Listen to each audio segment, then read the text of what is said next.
So again, hello everybody. Hope you all had a lovely Christmas and that you managed to spend at least some of it with your family.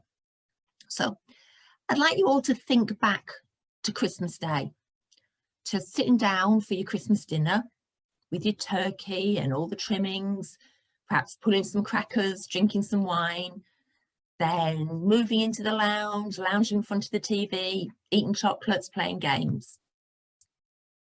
Now I'd like you to imagine a very different scene. Same Christmas Day, but this time you've forgotten to cook the pigs in blankets. You get a backhander across the face for being so stupid. Then the gravy's cold, it's lumpy. So you get a fist in the face because now you've ruined Christmas. You're trapped. What do? You can't leave, you've got the kids, it's lockdown, you've got nowhere else to go. This is the reality for a lot of people on Christmas Day, on any day, and in lockdown especially. Let me think about scenario 2 with you. No Christmas dinner. No crackers, no wine, no chocolates, no presents. Only a cold, hard pavement, a cardboard box, and some second-hand clothes and a sleeping bag. It's freezing cold, middle of December. It's perhaps started to snow, and you're trying to withdraw yourself even further into that shop doorway to keep warm. It's not a great thought, is it? But unfortunately, this is how a lot of other people spent Christmas Day. And I find that a very, very sobering thought. To put it into perspective, 20% of all recorded crimes during lockdown were listed as domestic abuse. And 1 in every 207 people in the UK are classed as homeless or in temporary accommodation. Why am I telling you all this? So what we do, we buy houses, like I said before, usually that need work. We renovate them to a standard that is required by social housing and the charities that we work with. And then we hand them over to them so they can give these vulnerable people safe, warm, comfortable homes to live in and help them get their lives back together. How can you help? So firstly, we're struggling to find enough houses. So there's an enormous need for these people, for the housing associations and the charities. So we need to talk directly with people who are thinking about selling, thinking about moving.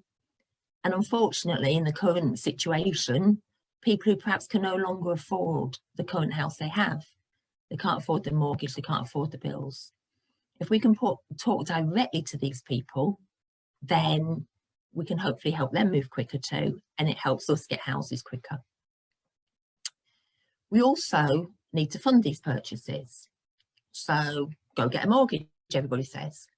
But the problem with the traditional mortgage system is it doesn't give us the speed or the flexibility that we need to do these things straight away.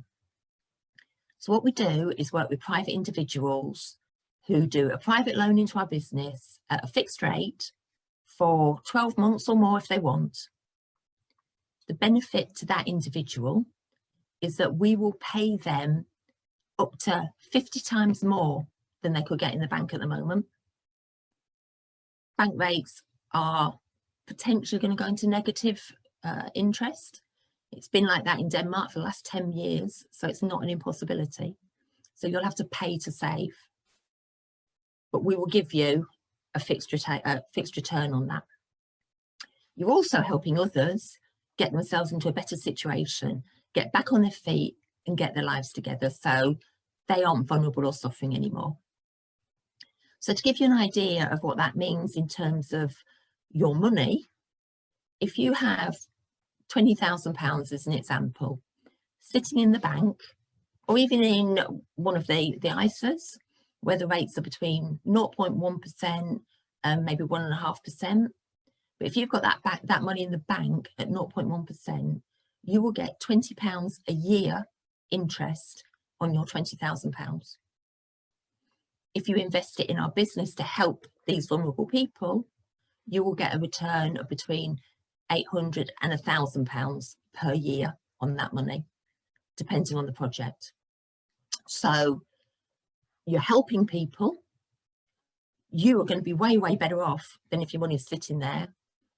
It's all done through loan agreements that have been written up by solicitors. Depending on the amount you want to invest, there's opportunity for charges. But what I would just say is, please, please talk to us if this is something you're interested in. If you know anybody who might be in that situation where they've got money sitting there, or they've got a house they need to sell, please put them in touch, because the sooner we can get these houses and get them done up and these people off the streets or out of a domestic violence situation, the more people we can help. So I'm done, but open to any questions that you might have. We've got a little bit of time if anyone does have any questions. I've got a question. I'd love to connect with you, Jackie, because I'm a property developer. Oh, well. Cool. Be interesting to maybe have a one-to-one outside of this meeting. Yeah, absolutely. But so what percentage do you pay for? So typically, if somebody was to lend you 20,000, what percentage do you pay monthly? Again, depending on the project, we're normally paying about 4 to 5%, because that way, if we started paying, say, 10% or more, then we would be able to do less projects because of the amount we would have to pay back in interest. So we tend to do about 4 to 5%, because that means that we can roll more projects out. And do you sign up the loan agreements through a solicitor? The loan agreement has been drawn up by solicitors. If we start paying solicitors' fees to put every loan agreement through a solicitor, then again, it starts to make things not viable, unless somebody is funding the majority of the project cost. Yeah. We always say to people, if you want to go to a solicitor and do it, by all means, you're very welcome to do it. All loan agreements, we get them witnessed. We ask our clients to get them witnessed. If people want a restriction or a charge because they've put in the majority of the cost of the project, that's absolutely fine. We haven't tended to need, or the people that we've worked with haven't been that worried about it, because if I don't pay people back, nobody's ever going to invest with us again. So, I mean, we've raised just over £1 million in private investment in the last 3 years, which sounds a huge amount. Most of that money's been paid back, so it's not like we're sitting on a nice big pot. But like I say, it's down to that know, like and trust primarily, because that's why I like to talk to people. I'd never just say on the internet, or just give us your money and off you go. People have to understand where we're coming from and kind of be on the same page, have the same values, and know that they're going to get their money back. Yeah. All right, thank you. Jackie, do you have a maximum and a minimum amount that people can invest? We normally have a minimum of about 10,000, just because of the admin involved with it. Maximum amount, anything anybody's got that they want to invest is absolutely fine, because the more people invest, or the more people that invest, the more projects we can do and the more people we can help.